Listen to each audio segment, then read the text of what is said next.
नमस्कार। आज की बात में आपका स्वागत है। आज बहुत दिनों के बाद चुनाव के मैदान से कांग्रेस के लिए अच्छी खबर आई। बहुत दिन के बाद कांग्रेस ने बीजेपी को बुरी तरह हराया। कर्नाटक में कांग्रेस की जबरदस्त जीत हुई। विधानसभा के चुनाव में बीजेपी और कांग्रेस की सीधी टक्कर थी। बीजेपी और कांग्रेस दोनों ने पूरी ताकत लगाई हुई थी। कांग्रेस को बड़ी जीत मिली, स्पष्ट बहुमत मिला और बीजेपी की बुरी हार हुई। बहुत दिन के बाद कांग्रेस के नेताओं और कार्यकर्ताओं में उत्साह देखने को मिला और लंबे अरसे के बाद बीजेपी के खेमे में हताशा दिखाई दी। कर्नाटक में कांग्रेस को 224 में से 136 सीटें मिली हैं। कांग्रेस को पिछले चुनाव के मुकाबले 56 सीटें ज्यादा मिली, बीजेपी को 40 सीटें कम। बीजेपी को कुल 65 सीटें मिली हैं। कर्नाटक के चुनाव की खास बात यह रही कि बीजेपी की सीटें कम हुई, काफी कम हुई, लेकिन वोट परसेंट में कोई कमी नहीं आई। बीजेपी को इस बार भी 36% वोट मिले। पिछले चुनाव में भी बीजेपी को 36% वोट मिले थे। उस समय बीजेपी कर्नाटक में सबसे बड़ी पार्टी बनकर उभरी थी। कांग्रेस को पिछली बार के मुकाबले 6% वोट ज्यादा मिले। इसमें से 5% वोट जेडीएस से आए और 1% दूसरी पार्टियों के कम हुए। इन 6% वोटों ने कांग्रेस के लिए कमाल कर दिया। यही वजह है कि कांग्रेस को कर्नाटक में इतनी ज्यादा सीटें मिलने की उम्मीद नहीं थी और न बीजेपी को इतनी बुरी हार की आशंका थी। लेकिन कांग्रेस इस बार चौकन्नी थी, हर स्थिति के लिए तैयार थी। चार्टर्ड प्लेन तैयार खड़े थे, रिजॉर्ट भी बुक हो गए थे, पर इसकी नौबत नहीं आई। स्पष्ट बहुमत मिला। अब कल शाम 5:30 बजे बेंगलुरु में कांग्रेस विधायक दल की मीटिंग होगी, जिसमें नए मुख्यमंत्री के नाम का फैसला होगा और यह बड़ी चुनौती है कांग्रेस के लिए। अब सबसे बड़ा सवाल यह कि कांग्रेस की इतनी प्रचंड जीत का राज क्या है। वो कौन से फैक्टर्स थे जिन्होंने कांग्रेस के पक्ष में काम किया और बीजेपी के साथ ऐसा क्या हुआ कि वोट कम नहीं हुए लेकिन 40 सीटें हाथ से चली गई। सवाल यह भी है, कर्नाटक के आज के नतीजों का देश की सियासत पर क्या असर पड़ेगा। कांग्रेस के नेताओं ने तो कहना शुरू कर दिया है कि कांग्रेस की जीत, कर्नाटक की जीत, कांग्रेस और दूसरे विरोधी दलों के लिए सुपर बूस्टर के डोज का काम करेगी। क्या कर्नाटक की जीत एंटी मोदी मोर्चे को मजबूत करने के लिए फेविकॉल का काम करेगी? इस पर भी चर्चा करेंगे। सबसे पहले कर्नाटक के नतीजों को समझने की कोशिश करते हैं। कर्नाटक असेंबली में 224 सीटें हैं। बहुमत के लिए 113 सीटों की जरूरत थी, जबकि कांग्रेस को 136 सीटें मिली, 136, जो पिछले इलेक्शन के मुकाबले 56 सीटें ज्यादा है। बीजेपी को इस बार सिर्फ 65 सीटें मिली हैं, जबकि पिछले चुनाव में बीजेपी ने 104 सीटें जीती थी। बीजेपी को 39 सीटों का नुकसान हुआ है। पिछले 25 साल से कर्नाटक में किंग मेकर के रोल में रही जेडीएस को इस बार 18 सीटों का नुकसान हुआ है। जेडीएस सिर्फ 19 सीटें मिली। कांग्रेस ने जेडीएस के वोट शेयर पर कब्जा कर लिया। ओल्ड कर्नाटक रीजन पहले जेडीएस का गढ़ माना जाता था, लेकिन इस बार कांग्रेस ने ओल्ड कर्नाटक रीजन में जबरदस्त सफलता प्राप्त की है। इस रीजन की 62 में से 41 सीटें कांग्रेस ने जीती। इस रीजन में बीजेपी का वोट परसेंट भी बढ़ा है। हालांकि हमारे पार्लियामेंट्री सिस्टम में इस बात से कोई फर्क नहीं पड़ता कि किसको कितने परसेंट वोट मिले। असली बात तो यह कि किसने कितनी सीटें जीती, और इस लिहाज से आज कांग्रेस का दिन है।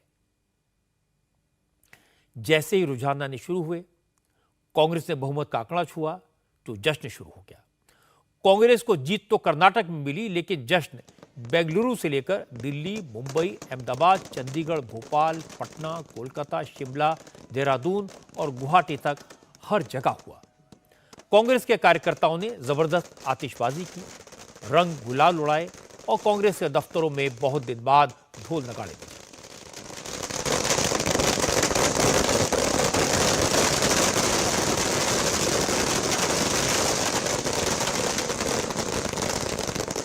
जब यह तय हो गया कि कांग्रेस की स्पष्ट बहुमत की सरकार बनेगी, तो राहुल गांधी भी सामने आए।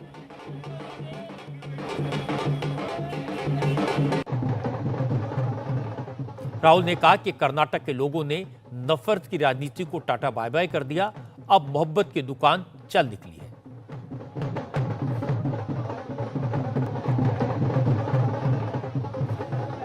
राहुल ने कहा कि कर्नाटक के चुनाव के नतीजे देश की राजनीति में बदलाव के संकेत हैं। कांग्रेस ने चुनाव से पहले कर्नाटक के लोगों को जो 5 गारंटी दी थी, उन गारंटीज को कैबिनेट की पहली मीटिंग में पूरा किया जाएगा। कर्नाटक के चुनाव में एक तरफ क्रोनी कैपिटलिस्ट की ताकत थी, दूसरी तरफ गरीब जनता की शक्ति थी और शक्ति ने ताकत को हरा दिया। और यही हर स्टेट में होगा। कांग्रेस पार्टी कर्नाटक में गरीबों के साथ खड़ी हुई, हम गरीबों के मुद्दों पर लड़े। और मुझे सबसे अच्छी बात यह लगी कि हमने नफरत से, गलत शब्दों से यह लड़ाई नहीं लड़ी। कर्नाटक में नफरत की बाजार बंद हुई है, मोहब्बत की दुकानें खुली हैं। ये सबकी जीत है। सबसे पहले ये कर्नाटक की जनता की जीत है। हमने चुनाव में कर्नाटक की जनता से, गरीब जनता से 5 वायदे किए थे। मैंने अपने भाषण में कहा, खारगे जी ने भाषण में कहा, सब नेताओं ने भाषण में कहा था कि हमारे 5 वायदे हैं। हम इन वायदों को पहले दिन पहली कैबिनेट मीटिंग में पूरा करेंगे। इस बार कर्नाटक इलेक्शन में प्रियंका गांधी ने राहुल गांधी से भी ज्यादा मेहनत की, ज्यादा रैलियां की, ज्यादा रोड शो किए। आज जब काउंटिंग शुरू हुई, प्रियंका हिमाचल में थी। काउंटिंग शुरू होने से पहले प्रियंका ने शिमला में जाकर हनुमान मंदिर में पूजा अर्चना की और इसके बाद दिन भर काउंटिंग पर नजर रखी। जब कांग्रेस को स्पष्ट बहुमत मिल गया तो प्रियंका शिमला में कांग्रेस के ऑफिस पहुंची। यहां प्रियंका का जोरदार स्वागत हुआ। प्रियंका ने कहा कि कर्नाटक के नतीजे देश की राजनीति में बदलाव का सबूत हैं। कर्नाटक की जनता ने बता दिया, अब जो जनता के मुद्दों की बात करेगा, जनता उसे ही वोट देगी। प्रियंका ने जीत का श्रेय मल्लिकार्जुन खड़गे और राहुल गांधी के साथ साथ सिद्धारमैया और डीके शिव कुमार की मेहनत को भी दिया। प्रियंका ने कहा, कांग्रेस को जीत के साथ साथ बड़ी जिम्मेदारी भी मिली है। अब सबसे पहले उन गारंटीज को पूरा करना है जो चुनाव से पहले कांग्रेस ने जनता को दी थी।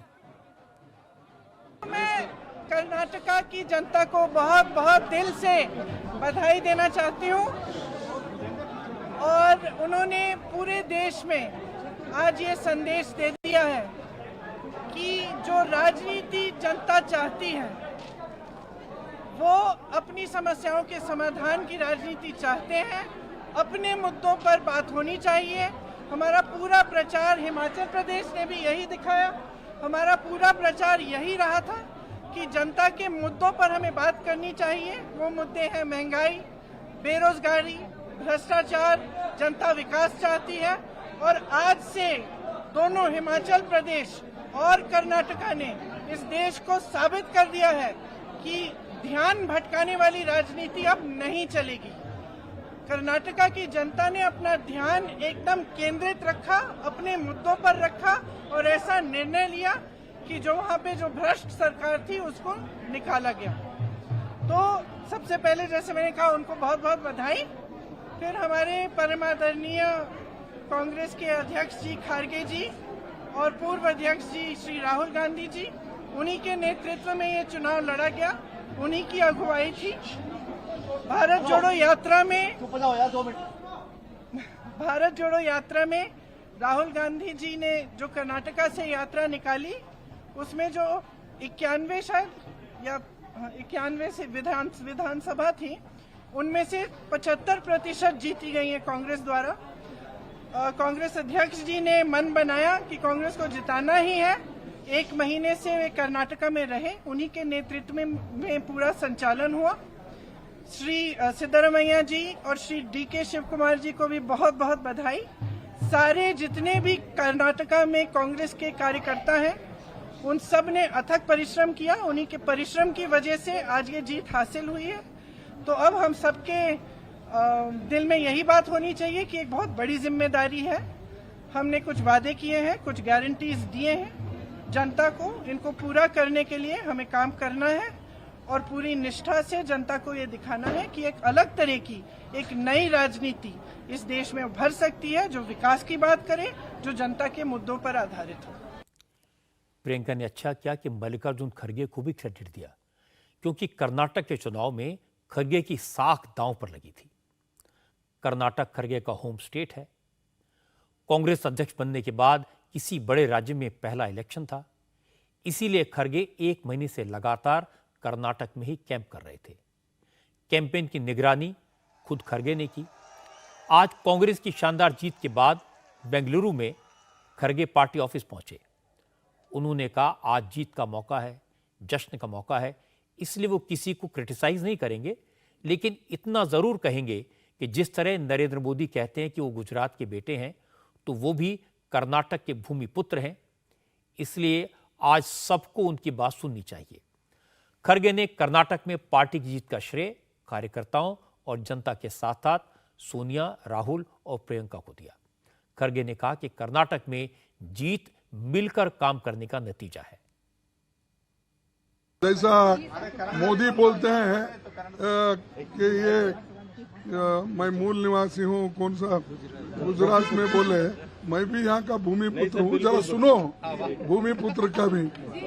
हाँ, देखिए, मैं आज का चुनाव और आज का जीत ये जनता का जीत है, और जनता ने हमको जिताया है, और जनता ने एक भ्रष्ट सरकार को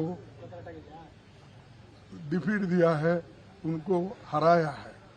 लेकिन हमको आगे बहुत कुछ करना है। जो वायदे हमने निभाए, वायदे हमको निभाना है, वो हम निभाएंगे। हमको जो प्रोत्साहन मिला, खास करके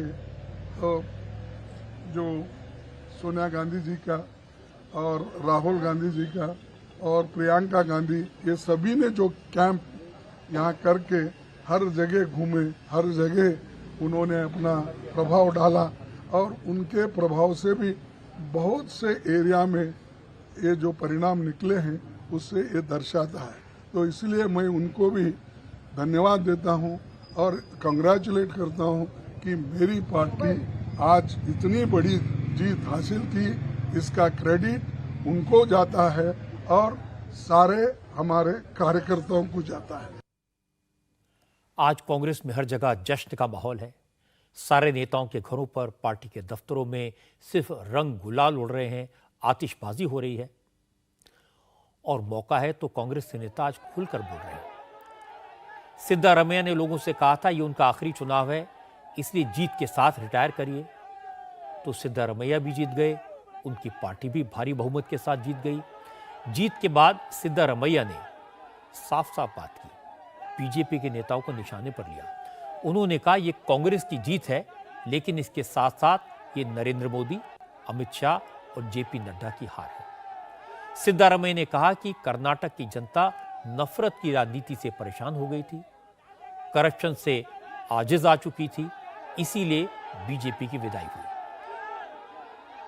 It's a big victory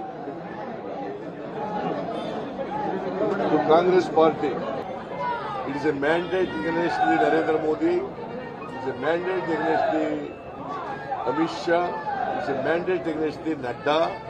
It is because Narendra Modi has come to Karnataka 20 times. He addressed 20 rallies. No Prime Minister in the past has campaigned like Modi. The people of Karnataka wanted a change. They were fed up because there was a threat by the BJP to the secular fabric of the state. There was a hate politics. The people of Karnataka are not tolerating hate politics or communal politics. अब कांग्रेस में इस बात के लिए दौड़भाग शुरू हो गई है कि कर्नाटक का नया चीफ मिनिस्टर कौन बनेगा। सिद्धारमैया पूर्व मुख्यमंत्री हैं, कर्नाटक में कांग्रेस के सबसे बड़े नेता हैं और मुख्यमंत्री पद के सबसे बड़े दावेदार हैं। इसलिए वरुणा में इलेक्शन रिजल्ट डिक्लेयर होने के बाद सिद्धारमैया चार्टर फ्लाइट लेकर बेंगलुरु पहुंच गए। लेकिन मुख्यमंत्री के रेस में कर्नाटक कांग्रेस के अध्यक्ष डीके शिवकुमार भी हैं। डीके शिवकुमार भी 8वीं बार इलेक्शन जीते हैं। उन्होंने बहुत मेहनत की, कांग्रेस का पूरा कैंपेन मैनेज किया, इसीलिए चीफ मिनिस्टर की कुर्सी पर उनकी दावेदारी भी बहुत मजबूत है। आज जैसी कांग्रेस की जीत पक्की हुई तो डीके शिवकुमार के सपोर्टर्स ने नारेबाजी शुरू कर दी। उन्होंने डीके शिवकुमार को कर्नाटक का नया चीफ मिनिस्टर बनाकर आतिशबाजी भी की। कांग्रेस की जीत और कार्यकर्ताओं के जोश को देखकर डीके शिवकुमार भी इमोशनल हो गए। वो माइक के सामने रोने लगे। उन्होंने कहा यह मिलकर काम करने का नतीजा है। शिवकुमार ने कहा उन्हें जेल में बिताए दिन याद आ गए। सोनिया गांधी ने उनके बुरे वक्त में उनका साथ दिया था। कांग्रेस ने उन पर भरोसा जताया था। डीके शिवकुमार ने कहा कि जब सोनिया गांधी जेल में उनसे मिलने आई थी, उसी वक्त उन्होंने ठान लिया था कि कर्नाटक में कांग्रेस को जीत दिलानी है। I credit my party cadres and all my leaders. They have worked hard. People have exposed faith in us. The leaders have supported us. It is a collective leadership, and we have jointly worked. I have said in the beginning, joining together is the beginning. On the day I took the oath, thinking together is the progress. Working together is the success. That is what I said on the day. I assured Srimati Sonia Gandhi, Rahul Gandhi and Priyanka Gandhi that, and Mr. Mallikarjun Kharge, that I will deliver Karnataka to their fold. I can't forget Srimati Sonia Gandhi coming to meet me in jail when all these BJP people put me under jail. So I rather choose to be in jail than having an office. That is the confidence what Gandhi family and the Congress party in the entire country restored at me. I thank all my leaders in the state, including Mr. Siddaramaiah. It is not one effort, and all of them are responsible. आज के दिन DK Shivkumar का emotional होना तो बनता है, और उनके बात भी सही है कि कर्नाटक में कांग्रेस की जीत की बड़ी वजह यह रही कि कांग्रेस के नेता मिलकर लड़े और फोकस्ड कैंपेन किया। कांग्रेस ने 5 गारंटीज दी, जिसकी बात थोड़ी देर पहले राहुल गांधी और प्रियंका गांधी कह रहे थे।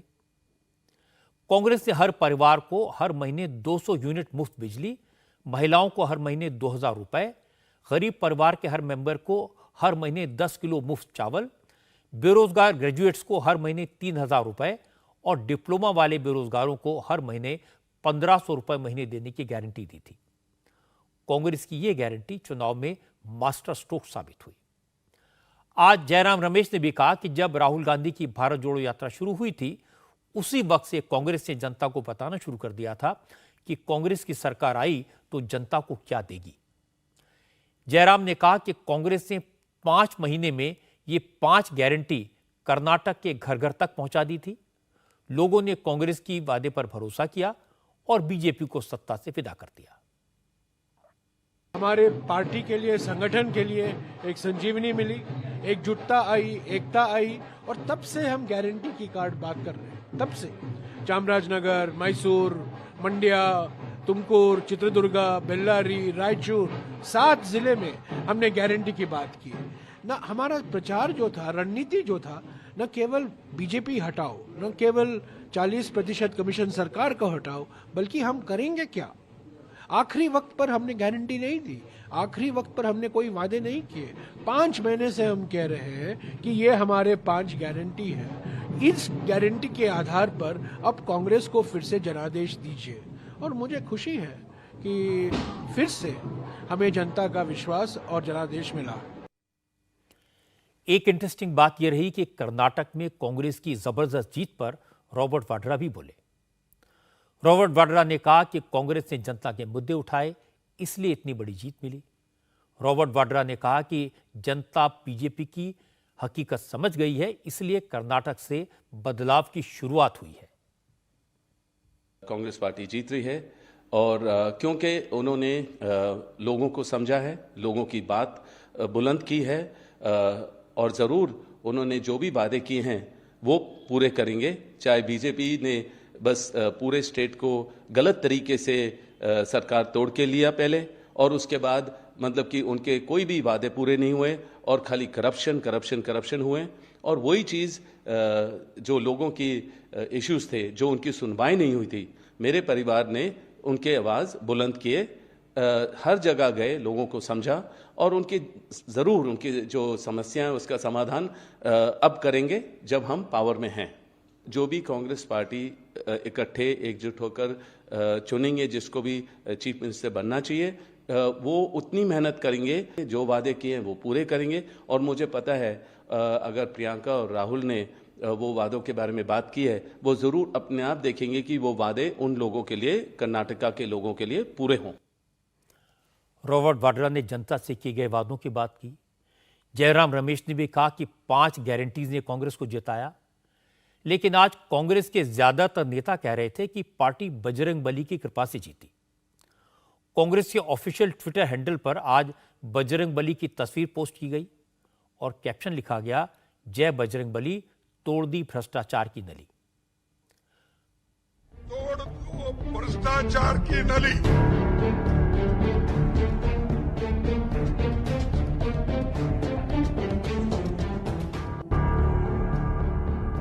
जय बजरंगबली, तोड़ दो भ्रष्टाचार की नली।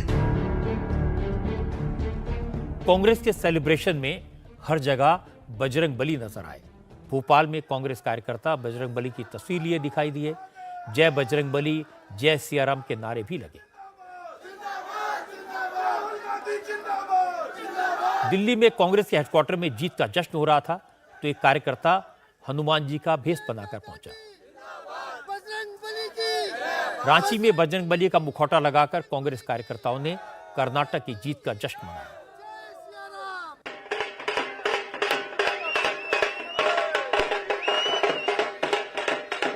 छत्तीसगढ़ के चीफ मिनिस्टर तो कर्नाटक में कांग्रेस की जीत के बाद हनुमान जी के मंदिर में पहुंचे। वैसे भी आज शनिवार का दिन है। पूजा अर्चना के बाद भूपेश बघेल ने कहा, कर्नाटक में बीजेपी की हार नरेंद्र मोदी की हार है। उनके ऊपर बजरंगबली ने गदा से प्रहार किया है। भारतीय जनता पार्टी ने बजरंग दल को बजरंगबली बनाया था। बजरंगबली बजरंगबली है, साधारण इंसान उसका मुकाबला नहीं कर सकता।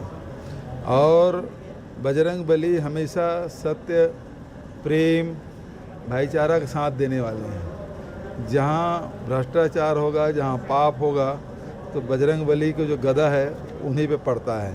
तो आज कर्नाटक में जो रिजल्ट आया है वो भ्रष्टाचारियों के सर पे गदा पड़ा है। ये हार जो है वो नरेंद्र मोदी की हार है। भूपेश बघेल की लाइन पर ही कमलनाथ ने भी चुटकी ली। कमलनाथ ने कहा कि कर्नाटक की जीत बजरंगबली की जीत है। मध्य प्रदेश में भी कुछ महीनों बाद असेंबली इलेक्शन है। कमलनाथ ने कहा, जैसे कर्नाटक में बजरंगबली ने जीत दिलाई है, वैसी ही जीत मध्य प्रदेश में भी बजरंगबली दिलाएंगे। कर्नाटक अपने देश का आईटी हब है। कर्नाटक बुद्धिजीवियों का हब है। और ये जो परिणाम आए हैं, ये जीत कांग्रेस के कार्यकर्ता और बजरंगबली की जीत है। जो परिणाम आए, आधी सीटें भी, 50 सीटें कांग्रेस को मिली, उसकी आधी सीटें भी बीजेपी को नहीं मिली। आज दक्षिण भारत ने उत्तर भारत को दिशा दिखाई। बजरंगबली का आशीर्वाद कर्नाटक में मिला, मध्य प्रदेश में भी मिलेगा। अब सवाल यह है कि कर्नाटक में बीजेपी की इतनी बुरी हार क्यों हुई? बीजेपी के पराजय की कहानी कांग्रेस के नेताओं के उन बयानों में छुपी है जो आपने अभी अभी सुने। खरगे ने कहा कि जीत मिलकर काम करने का नतीजा है। अब तक बीजेपी कांग्रेस के अंदरूनी झगड़े का फायदा उठाती थी। इस बार बीजेपी ने कांग्रेस के अंदरूनी झगड़ों का फायदा नहीं उठाया, कांग्रेस ने बीजेपी के अंदरूनी झगड़ों का फायदा उठाया। सिद्धारमैया ने कहा कि करप्शन की वजह से बीजेपी की हार हुई। 40% करप्शन की बात जनता पर चिपक गई और वाकई में बीजेपी उसे धो नहीं पाई। अब तक बीजेपी कांग्रेस को करप्शन का किंग बताकर कॉर्नर कर लेती थी। जयराम रमेश ने कहा कि हम गारंटी की वजह से जीते। बीजेपी इस चक्कर में रह गई कि उनकी केंद्र की योजनाओं के लाभार्थी उन्हें वोट देंगे। प्रियंका ने कहा हमने जनता के मुद्दों को उठाया इसलिए वोट मिले। यह बात सही है क्योंकि बीजेपी ने इमोशनल इश्यूज उठाए थे। उसका असर यह हुआ कि बीजेपी का अपना वोट बैंक इंटैक्ट रहा। बीजेपी का वोट परसेंटेज कम नहीं हुआ। भूपेश बघेल कह रहे थे कि बजरंगबली की कृपा से जीते। बीजेपी ने बजरंगबली के अपमान का मुद्दा उठाया था। हिंदू वोट के कंसोलिडेशन की उम्मीद की थी, लेकिन इसका उल्टा असर भी हुआ। मुस्लिम वोटर्स कांग्रेस के पक्ष में एकजुट हो गए। उन्होंने जेडीएस के बजाय कांग्रेस को वोट दिया और इसका लाभ कांग्रेस को मिला। डीके शिवकुमार की बात आपने सुनी। उन्होंने कहा कि जब वो जेल में थे तभी उन्होंने कसम खाई थी कि बीजेपी को हराएंगे। बीजेपी के नेताओं और कार्यकर्ताओं में कांग्रेस को हराने का ऐसा जुनून दिखाई नहीं दिया। उनके पेट में इतनी आग दिखाई नहीं दी। इसीलिए बीजेपी एडिशनल वोटर को नहीं जोड़ पाई। जेडीएस को जितना नुकसान हुआ वो कांग्रेस के पास चला गया। और यह भी सच है कि बीजेपी आखिरी वक्त तक इस बात का इंतजार करती रही कि हंग असेंबली होगी, रिजॉर्ट्स के दरवाजे खुलेंगे और किसी तरह जोड़ तोड़कर सरकार बना ली जाएगी। लेकिन जनता का मैंडेट बड़ा क्लियर था। क्योंकि कर्नाटक का मैंडेट क्लियर है, इसलिए बीजेपी के नेताओं ने बिना किसी इफेक्ट बट के हार स्वीकार की। येदियुरप्पा ने कहा पार्टी के लिए उन्होंने दिन रात मेहनत की, लेकिन फिर भी कहां कमी रह गई इसकी समीक्षा करेंगे। चीफ मिनिस्टर बसवराज बोम्मई ने भी नतीजे आने के बाद कांग्रेस को जीत की बधाई दी। और सबसे बड़ी बात है कि प्रधानमंत्री नरेंद्र मोदी ने भी कांग्रेस को जीत की शुभकामनाएं दी, बड़ा दिल दिखाया और कर्नाटक के विकास में राज्य सरकार की मदद करने का भरोसा भी दिलाया। अमित शाह ने भी जनता के फैसले को स्वीकार किया। अमित शाह ने कहा कि बीजेपी को इतने लंबे वक्त तक सेवा का मौका देने के लिए कर्नाटक की जनता का धन्यवाद। प्रधानमंत्री नरेंद्र मोदी की लीडरशिप में बीजेपी कर्नाटक के लोगों की भलाई के काम करती रहेगी। लेकिन अमित शाह ने कहा कर्नाटक के चुनाव के नतीजों का सबसे ज्यादा असर बीजेपी में दिखाई दिया। सबसे ज्यादा असर दिखाई दिया येदियुरप्पा और बोम्मई के चेहरों पर। येदियुरप्पा ने कहा कि चुनाव कैंपेन में कहीं कोई कमी नहीं थी। उन्होंने 2 महीने तक दिन रात मेहनत की, पूरी पार्टी ने ताकत लगाई, लेकिन इसके बाद भी नतीजे उम्मीद से उलट आए। अब पार्टी हार के कारणों की समीक्षा करेगी और जहां कमी रह गई उसे दूर करेंगे, ये कहा येदियुरप्पा ने। From last 3-4 months, I toured and entered the state, and you know very well, I have not even one day I have not taken rest. Even then, we lost the election. Party workers need not to be panicked by these results. Although the BJP government, under the leadership of the popular Prime Minister Shri Narendra Modi ji, has given a pro-development administration in the state, we have lost the election. We will introspect about the party's setback. We will give all cooperation for the development of the state. I respectfully accept this verdict of the people of the state. Karnataka में चुनाव से 22 महीने पहले BJP ने मुख्यमंत्री को बदला था। बसवराज बोम्मई को चीफ मिनिस्टर बनाया था। बोम्मई करिश्मा नहीं दिखा पाए। 40% करप्शन का इल्जाम उनकी सरकार पर चिपक गया। आज बोम्मई ने कहा प्रधानमंत्री मोदी और गृह मंत्री अमित शाह ने इलेक्शन में बहुत मेहनत की, लेकिन कांग्रेस ने बीजेपी से काफी पहले ही कैंपेन शुरू कर दिया था। इसका फायदा कांग्रेस को मिला। कर्नाटक की जनता की जो निर्णय है हम उसका स्वीकार करते हैं और उनका जो निर्णय है वो गौरव भी करते हैं। और ये जो डिबेकल है वो पार्टी मैं खुद उसका जिम्मेदारी लेता हूँ।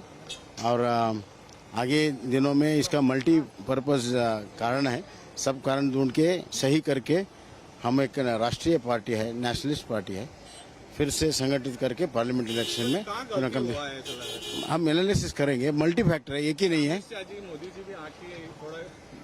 वो तो भरपूर कोशिश किया है, लेकिन कहीं ना कहीं हमारी जो शुरुआत थी तैयारी का वो कांग्रेस हमसे पहले किया था, वो एक बहुत बड़ा वजह है।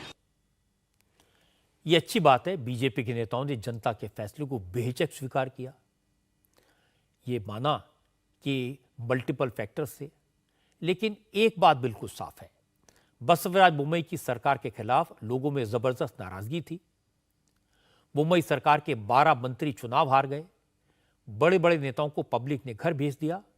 कांग्रेस ने इसका पूरा पूरा फायदा उठाया। हालांकि बीजेपी के लिए जो होना था वो हो गया। अब चुनौती कांग्रेस के सामने है। कांग्रेस हाईकमान का असली इम्तिहान अब शुरू होगा, क्योंकि अब सवाल यह कि कर्नाटक का किंग कौन बनेगा, चीफ मिनिस्टर की कुर्सी पर कौन बैठेगा। कर्नाटक में कांग्रेस के 3 बड़े चेहरे हैं। एक पार्टी अध्यक्ष मल्लिकार्जुन खड़गे, दूसरे पूर्व मुख्यमंत्री सिद्धारमैया और तीसरे कांग्रेस के state president D K Shiv Kumar. Siddaramaiah अनुभवी और पुराने नेता हैं, लेकिन डीके शिव कुमार ने इस चुनाव में दिन रात मेहनत की, पार्टी काडर को मोबिलाइज किया। 2 साल से कर्नाटक चुनाव के लिए वो रणनीति तैयार करते रहे। शिव कुमार गांधी परिवार के करीबी भी हैं, इसलिए अब दोनों नेताओं की तरफ से मुख्यमंत्री की कुर्सी पर दावेदारी शुरू हो गई है। और इस फैसले में तीसरे बड़े नेता मल्लिकार्जुन खड़गे का भी बड़ा रोल रहेगा। हालांकि सिद्धारमैया और शिव कुमार ने खुद कुछ नहीं कहा है, लेकिन उनके परिवार के लोगों ने मैसेज दिया है। सिद्धारमैया के बेटे यतींद्र ने कहा कि एक बेटे के तौर पर उनकी इच्छा तो यही है उनके पिता ही चीफ मिनिस्टर बने। I've already told you, as a son, I want him to become the CM, and as a citizen of Karnataka and a congressman, also I would like him to become CM because of his efforts, because he toured and campaigned extensively throughout Karnataka. The Congress has won. His contribution is very large in this election result. So if he becomes, I'll be happy. दूसरी तरफ DK Shiv Kumar के भाई और कांग्रेस सांसद DK Suresh ने नतीजे आने के बाद ही मुख्यमंत्री की कुर्सी पर शिव कुमार के पक्ष में ताल ठोक दी। डीके सुरेश ने कहा कि डीके शिव कुमार ने इस चुनाव में कड़ी मेहनत की, इसलिए उनकी इच्छा है उनका भाई मुख्यमंत्री बने। We expected everything is went on well. Mr. D. Independently, we are forming the government. That is the. And will he be the chief minister? Will Mr. D.K. Shiv Kumar be the chief minister? As a brother, definitely I will. As a brother, you want him to be. चलिए देखिए, DK Shiv Kumar के भाई हैं जो बोल रहे हैं, as a brother मैं चाहता हूं कि वो मुख्यमंत्री बने। हालांकि कर्नाटक में जिस तरह का स्पष्ट मैंडेट मिला है, उसके बाद चीफ मिनिस्टर की कुर्सी पर ज्यादा झगड़े की कोई गुंजाइश नहीं है। इसलिए कांग्रेस को भी इस बात की ज्यादा चिंता नहीं है। कांग्रेस को इस बात का संतोष है कि कर्नाटक के नतीजों से पार्टी को ऑक्सीजन मिली है, नई ताकत मिली है, कांग्रेस का रिवाइवल हुआ है और ये दिखाई भी दिया। कर्नाटक के चुनाव नतीजों से विरोधी दलों के नेता भी गदगद हैं। एंटी मोदी मोर्चा बनाने की कोशिश में लगे नेताओं ने कर्नाटक के नतीजों को 2024 के लोकसभा चुनाव से जोड़ा। ममता बनर्जी, शरद पवार, अखिलेश यादव, तेजस्वी यादव, उद्धव ठाकरे सब ने कहा कर्नाटक में जो हुआ वो तो ट्रेलर है, पूरी पिक्चर तो 2024 में रिलीज होगी। कर्नाटक के नतीजों पर सबसे पहले अखिलेश यादव का रिएक्शन आया। अखिलेश ने ट्विटर पर लिखा कि कर्नाटक का मैंडेट नफरत, झूठे प्रचार, महंगाई, बेरोजगारी और बीजेपी के भ्रष्टाचार के खिलाफ है। संजय राउत ने ट्वीट किया और कहा कि कर्नाटक में बीजेपी से ज्यादा अमित शाह और नरेंद्र मोदी की हार हुई है। ममता बनर्जी ने भी ट्विटर पर लिखा कि कर्नाटक की जनता ने तानाशाही और ध्रुवीकरण की राजनीति को रिजेक्ट कर दिया। और इसके बाद ममता बनर्जी ने कैमरे के सामने कहा, देश के लोग बदलाव चाहते हैं और इसकी शुरुआत कर्नाटक से हो गई है। बता दिया ना, आने वाला चुनाव में बीजेपी को हारना ये ठीक हो गया। अभी बीजेपी को जीतने के लिए हिंदुस्तान में 1-2 जाएगा छोड़ के सब जाएगा बीजेपी का पास से वापस चला गया। अगर वो कहे कि अब हिम्मत से लड़के जीत के लेंगे तो वो नहीं होगा। एक दफे कुछ खत्म हुआ तो खत्म हो गया। Now people wants change. अभी देश के लिए, देश को बचाने के लिए, देश के सेफ्टी के लिए, देश के यूनिटी एंड डाइवर्सिटी के लिए हर स्टेट को अच्छा से फेडरल स्ट्रक्चर को इम्पोर्टेंस देने के लिए बीजेपी हटाओ देश बचाओ, एक ही स्लोगन। कर्नाटक के नतीजों पर उद्धव ठाकरे भी खुश हैं। संजय राउत ने कहा कि कर्नाटक की हार मोदी और अमित शाह की हार है, उन्हें बजरंगबली ने हराया है। संजय राउत ने कहा कि कर्नाटक के नतीजों का असर 2024 में भी दिखेगा। मैं ये बता रहा हूँ कि हमने पहले भी कहा था कि कर्नाटक में किसी भी हालत में मोदी जी और अमित शाह जी का पराजय होगा। अगर कांग्रेस जीत गई है तो मैं ये हार मानता हूँ मोदी जी और अमित शाह जी, बीजेपी की बात बाद में। क्योंकि कर्नाटक का चुनाव जिस तरह से प्रतिष्ठा का चुनाव बनाया था प्रधानमंत्री जी ने खुद आकर, और अगर हम लोग हार रही है देखने के बाद बजरंगबली को चुनाव प्रचार में उतारा था, लेकिन बजरंगबली की गदा बीजेपी के सर में टूट पड़ी और उनका सर टूट गया है। ये आने वाले 2024 की चुनाव का एक दिशा दर्शन है। 2024 में क्या होगा? 2024 में यही होगा जो कर्नाटक में हुआ। कर्नाटक में कांग्रेस की जीत पर शरद पवार ने कहा, इस चुनाव में कम्युनल इश्यूज नहीं चले, इसलिए बीजेपी हार गई। कांग्रेस ने जनता के मुद्दों पर चुनाव लड़ा और जीता। शरद पवार ने कहा, 2024 की कैंपेन के लिए कर्नाटक की जीत से इशारा मिल गया है। कर्नाटक ने 2024 का कैंपेन मॉडल दे दिया है। पवार ने कहा कि दक्षिण भारत से बीजेपी साफ हो गई है, अब लोग बदलाव चाहते हैं और विरोधी दलों के नेताओं को यह बात समझनी चाहिए। 100% फायदा होगा, क्योंकि मैंने जैसा शुरू में कहा कि खाली कर्नाटक ही नहीं, केरल हो, तमिलनाडु हो, तेलंगाना हो, आंध्र हो, ये सब राज्यों में लोगों का जो एक व्यू है वो बीजेपी के खिलाफ है। इस वक्त बीजेपी के खिलाफ वेव है, लोग बदलाव चाहते हैं और इसकी शुरुआत हो चुकी है। लाइक माइंडेड पार्टी के साथ बात करेंगे ही करेंगे। लोगों की जो डिमांड है उस रास्ते से हमें जाना ही होगा। कांग्रेस की जीत पर तेजस्वी यादव भी खुश नजर आए। उन्होंने कहा कि बीजेपी को अब पूरे देश में चैलेंज का सामना करना पड़ेगा, बीजेपी का सफाया हो जाएगा और इसकी शुरुआत उन्होंने बिहार से की थी। अब कर्नाटक ने भी वही फॉर्मूला दोहराया है।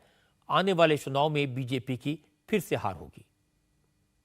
ये हार केवल भाजपा और मोदी जी की हार नहीं है। ये जो पूंजीवादी जो लोग हैं और जिस प्रकार से इनके जितने जांच एजेंसियां हैं, ये इन सब के जितने इनके अलायंस पार्टनर हैं, ये हार जो है सबों की हार हुई है। तो एक अच्छा देश में कर्नाटका की जनता ने एक संदेश दिया है।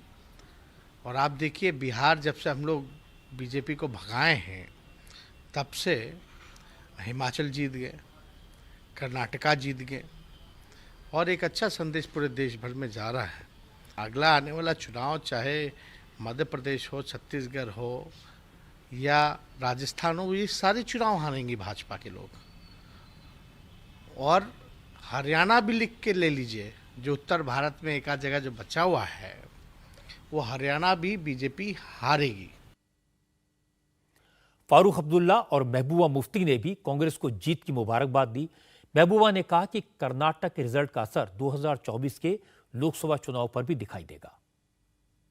कर्नाटक के जो लोग हैं, जो कर्नाटक का वोटर है, उसने आज पूरे मुल्क को एक रोशनी की किरण नज़र आ रही है वहाँ से, जहाँ पर बीजेपी ने हिज़्ब मामूल जैसे वो उनकी रूटीनली जो उनकी आदत रही है हमेशा, बहुत कोशिश की सिचुएशन को कम्युनलाइज करने की। यहाँ तक कि उन्होंने बजरंग बली को भी बीच में लाया, मज़हब को बीच में लाया, हिंदू मुसलमान लाया। प्राइम मिनिस्टर ने भी इसमें बहुत ही जो है बढ़ चढ़ के हिस्सा लिया, सिचुएशन को ज़्यादा से ज़्यादा रिलीजियस लाइंस पे लेने की। मगर उसके बावजूद जिस तरह से वहाँ के लोगों ने जो इसको दरकिनार करके डेवलपमेंट के मुद्दे पे जो कांग्रेस ने चलाया, चाहे राहुल गांधी ने चलाया, चाहे प्रियंका गांधी या बाकी है, जो उन्होंने डेवलपमेंट, एम्प्लॉयमेंट के ऊपर, वेलफेयर स्कीम्स के ऊपर जो उन्होंने अपना नैरेटिव रखा और उसको लोगों ने वोट दिया, ये मैं समझती हूँ एक अच्छी खबर है। क्योंकि अगले साल पूरे मुल्क में इलेक्शन होने वाले हैं और जो मुल्क के हालात हैं दिन ब दिन जो है मुल्क की जो जमहूरी कदरें हैं वो ख़त्म की जा रही हैं, भाईचारा जो है वो ख़त्म किया जा रहा है। तो मुझे लगता है आज कर्नाटक से एक अच्छी उम्मीद की किरण नज़र आ रही है और मैं उम्मीद करती हूँ कि इसी तरह जो है बाकी मुल्क के लोग भी कम्युनल पॉलिटिक्स को रिजेक्ट करके तरक्की के लिए और मुल्क की प्रॉस्पेरिटी के लिए वोट देंगे। आज मौका भी है, दस्तूर भी है, विपक्ष एकजुटता की बात कर सकता है, 2024 के लिए एंटी मोदी मोर्चा बनाने की बात कर सकता है। इसी बीच सिद्धारमैया ने ऐसी बात कह दी जो विरोधी दलों के इस प्लान पर पानी फेर सकती है, उन्हें बुरी लग सकती है। सिद्धारमैया ने आज कहा कि कर्नाटक के चुनाव नतीजे 2024 के लिए नजीर बनेंगे। अगर सभी विरोधी दल मिलकर लड़ें तो बीजेपी को हराया जा सकता है। और इसके बाद कहा, अगर विरोधी दलों का मोर्चा चुनाव जीतता है तो राहुल गांधी इस देश के प्रधानमंत्री बन सकते हैं। मुझे लगता है कि ये चुनाव बहुत अहम था। इस चुनाव का नतीजा आने वाले 2024 लोकसभा चुनाव के लिए पहला कदम साबित होगा। मैं उम्मीद करता हूं कि सारी नॉन बीजेपी पार्टियां एक साथ आएंगी। मुझे दिख रहा है कि बीजेपी को हराया जा सकता है। मुझे ये भी उम्मीद है कि राहुल जी इस देश के प्रधानमंत्री बन सकते हैं। जाहिर है कांग्रेस में नया जोश है। जयराम रमेश कह रहे थे कि कर्नाटक में जीत से कांग्रेस को बहुत बड़ी बूस्टर डोज मिली है और निश्चित रूप से आने वाले चुनाव में कांग्रेस नई एनर्जी के साथ मैदान में उतरेगी। देश जो मिला है, निर्णायक जनादेश जो मिला है, ये जनादेश आर्थिक विषमताओं के खिलाफ है, सामाजिक ध्रुवीकरण के खिलाफ है और राजनीतिक तानाशाही के खिलाफ है। ये चुनाव के जो नतीजे आए हैं हमारे लिए एक सुपर बूस्टर डोज है। अगर हम जीतते, अगर हमें 115 सीट मिलता, मैं कहता बूस्टर डोज, 120 सीटें मिलती तो मैं कहता एक बूस्टर डोज। पर जिस तरीके से हम जीते हैं हमारे लिए एक सुपर बूस्टर डोज है। और छत्तीसगढ़, मध्य प्रदेश, राजस्थान, तेलंगाना, हमारा मनोबल बढ़ेगा, हमारे कार्यकर्ताओं का मनोबल बढ़ेगा, हमारे संगठन में मनोबल बढ़ेगा। तो हम 2024 के लिए हम कुछ नहीं कह रहे हैं, पर मैं ज़रूर ये कहूँगा कि आज कांग्रेस की जीत हुई है और प्रधानमंत्री की हार हुई है। बीजेपी नहीं हारी, प्रधानमंत्री हारे हैं, क्योंकि प्रधानमंत्री के कंधों पर बीजेपी चल रही थी। विरोधी दलों के नेता कह तो रहे हैं कि कर्नाटक चुनाव का असर लोकसभा चुनाव पर दिखाई देगा, लेकिन फैक्ट यह है कि 1999 के बाद, 1990 के बाद से सारे फिगर्स ये बताते हैं कि कर्नाटक के असेंबली इलेक्शन में हमेशा वोट शेयर के मामले में कांग्रेस नंबर 1 पर रही, जबकि लोकसभा इलेक्शन में हमेशा बीजेपी नंबर 1 पार्टी होती है। 2014 के बाद से लोकसभा चुनाव में बीजेपी ने हर बार अपना वोट परसेंट बढ़ाया है। और दूसरी बात यह कि विपक्ष के पास मोदी के मुकाबले कोई नेता नहीं है। नरेंद्र मोदी की राष्ट्रीय स्तर पर जो एक्सेप्टेबिलिटी है, जो लोकप्रियता है, इसका जवाब विरोधी दलों के पास नहीं है। लोकसभा का चुनाव देश के मुद्दों पर लड़ा जाएगा। अगर कर्नाटक में देश के मुद्दे हावी होते तो मोदी का और ज्यादा असर होता। सच बात यह कि कर्नाटक का चुनाव लोकल इश्यूज पर लड़ा गया। कांग्रेस शुरुआत से ही लोकल इश्यूज पर फोकस करती रही। कर्नाटक में कांग्रेस के नेताओं को इस बात का भी अंदाजा था कि बीजेपी की लोकल लीडरशिप कमजोर है और वो अपने दम पर लड़ नहीं पाएगी। कांग्रेस ने यह भी समझ लिया था कि वो मोदी से नहीं जीत सकती, इसलिए हमला मोदी पर करने के बजाय कर्नाटक की सरकार के करप्शन पर था, इनएफिशिएंसी पर था। कांग्रेस ने अपने यहां के फ्रैक्शंस को, इंटरनल झगड़ों को ठीक से मैनेज किया। पार्टी के सारे लीडर बीजेपी को हराने के लिए एकजुट होकर लड़े, इसका फायदा भी कांग्रेस को हुआ। बीजेपी ने कई बार कांग्रेस को नेशनल इश्यूज के जाल में फंसाने की कोशिश की, लेकिन कांग्रेस नहीं फंसी। दूसरी तरफ बीजेपी में कर्नाटक के जो नेता हैं वो आपस में टकरा रहे थे। कोई टिकट कटने से नाराज था तो कोई इंपॉर्टेंस न मिलने से परेशान था।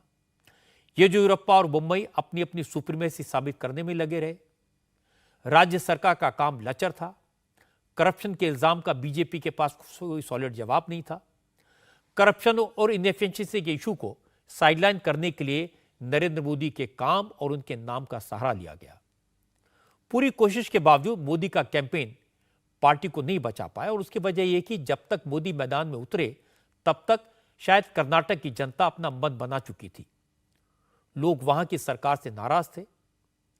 मोदी के अलावा बीजेपी ने आरएसएस नेटवर्क, बूथ मैनेजमेंट और पन्ना प्रमुखों पर भी कॉन्सेंट्रेट किया।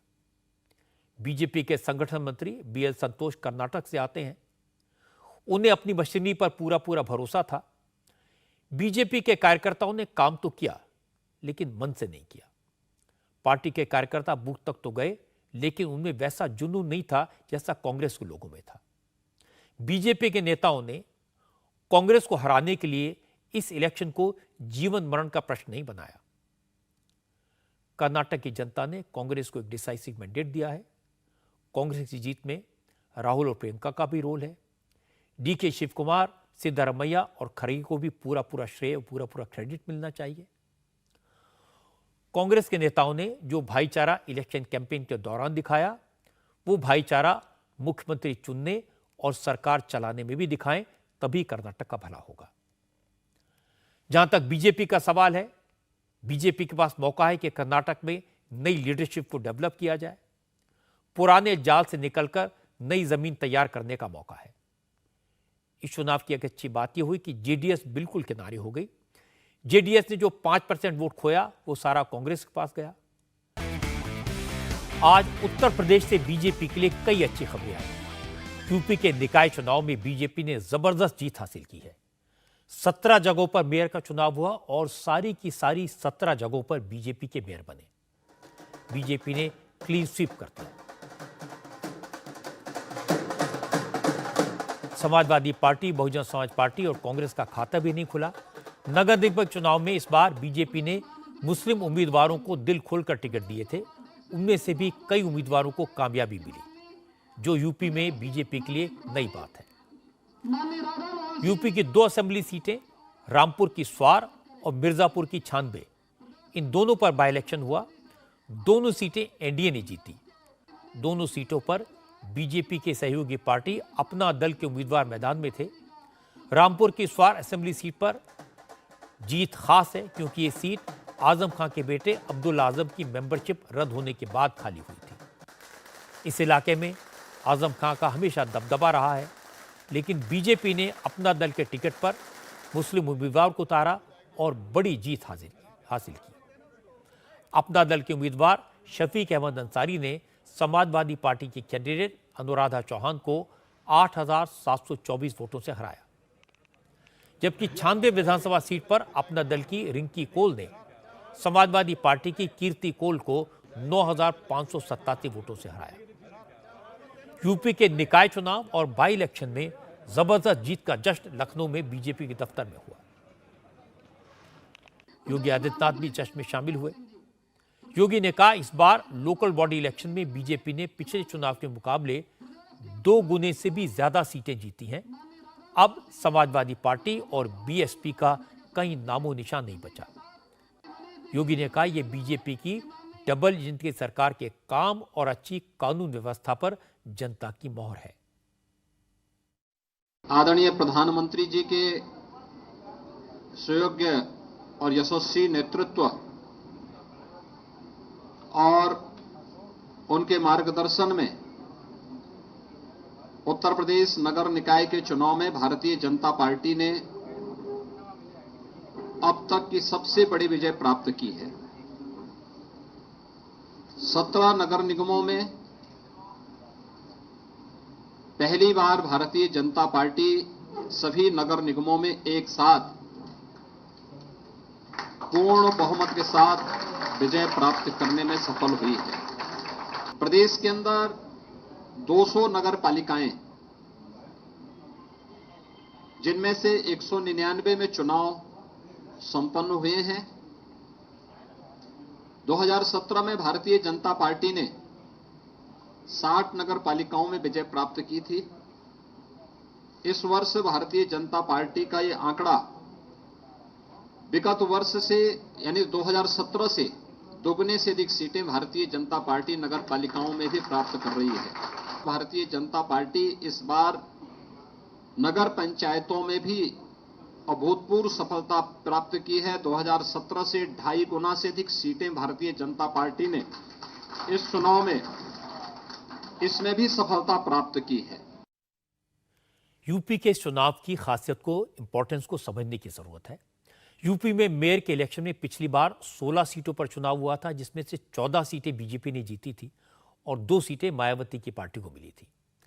इस बार शाहजहांपुर को भी म्युनिसिपल कॉर्पोरेशन बनाया गया तो 17 सीटों पर मेयर के चुनाव हुए और इस बार बीजेपी ने सभी सीटें जीत ली। अब यूपी में न बीएसपी का कोई मेयर होगा न समाजवादी पार्टी का। और बड़ी बात है कि बीजेपी ने इस बार यूपी के निकाय चुनाव में 391 मुस्लिम उम्मीदवारों को टिकट दिया था। इनमें से बहुत सारे उम्मीदवार चुनाव जीत गए हैं। लखनऊ में बीजेपी के टिकट पर लुबना अली खान पार्षद बनी है। गोरखपुर में हकीकुन निशा, जौनपुर में बीजेपी की उम्मीदवार तहसीन शाहिद और अमेठी में जेबा खान, सिवाल खास में रुखसाना और शहजाद, हरदोई में वली मोहम्मद, सहारनपुर में फूल बानो, ये सारे बीजेपी के उम्मीदवार थे और सभी चुनाव जीत गए हैं। बीजेपी का कहना है कि मुसलमानों को बीजेपी के नाम से डराने की कोशिश की गई, लेकिन नतीजे इस बात के गवाह हैं कि अब मुस्लिम समाज के लोग भी बीजेपी के साथ हैं। प्रयागराज में अतीक अहमद और अशरफ की हत्या का इशू अखिलेश यादव और ओवैसी दोनों ने उठाया था, लेकिन दोनों को कोई फायदा नहीं हुआ। प्रयागराज में बीजेपी के उम्मीदवार ने मेयर का चुनाव जीता है, लेकिन मेरठ में ओवैसी की पार्टी को अच्छी कामयाबी मिली है। मेरठ में एआईएमआईएम के 11 पार्षद चुनाव जीते हैं।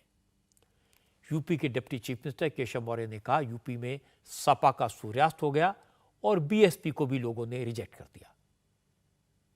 उत्तर प्रदेश में भाजपा ही वर्तमान है और भाजपा ही भविष्य है। सपा बसपा कांग्रेस का सूर्यास्त है।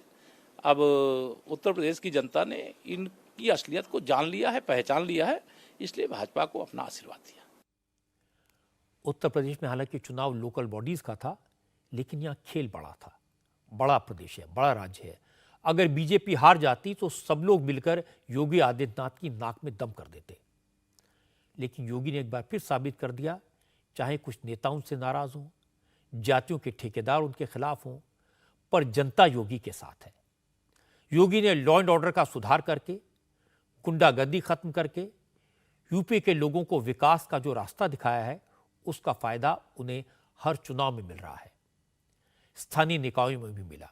लोकल बॉडीज के चुनाव समाजवादी पार्टी के लिए अलार्मिंग सिग्नल है, क्योंकि बीजेपी ने पहली बार मुस्लिम उम्मीदवार उतारे और कई जगह जीत हुई।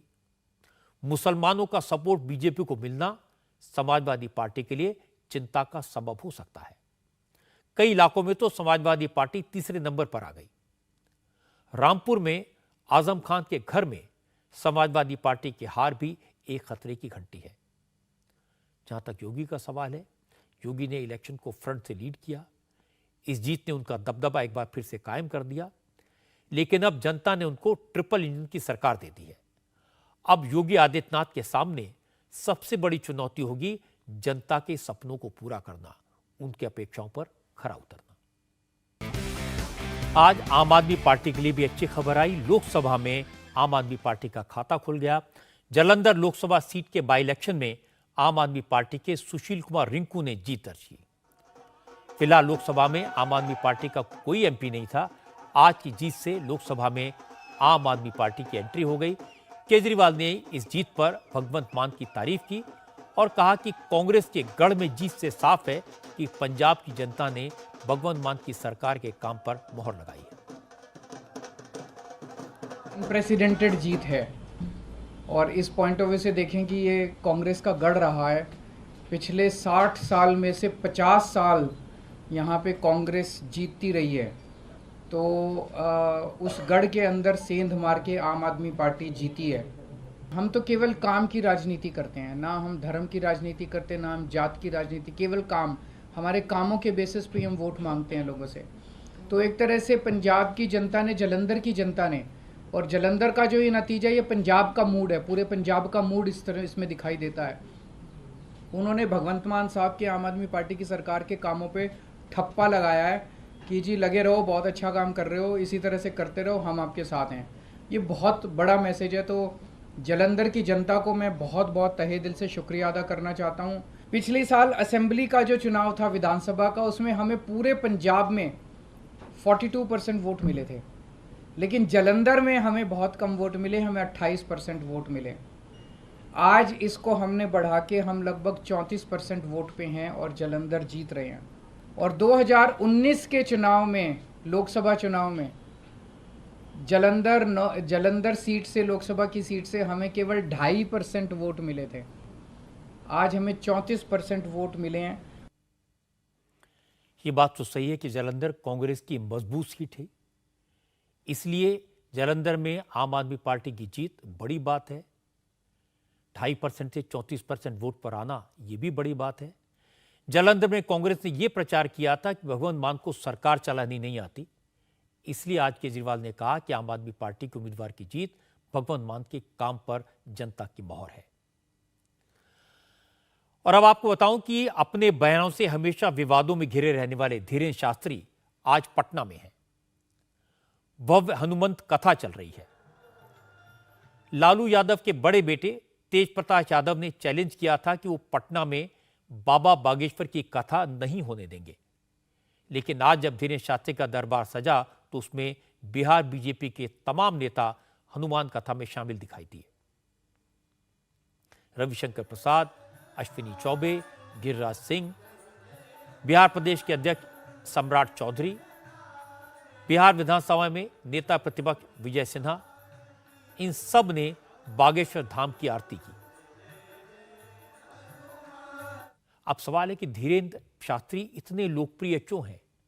उनको सुनने के लिए, देखने के लिए लाखों लोगों की भीड़ क्यों आ जाती है? और जहां वो जाते हैं वहां नए विवाद क्यों खड़े हो जाते हैं? वो बार बार हिंदू राष्ट्र की, सनातन धर्म की बात क्यों करते हैं? इन सारे सवालों के जवाब आपको मिलेंगे आपकी अदालत में।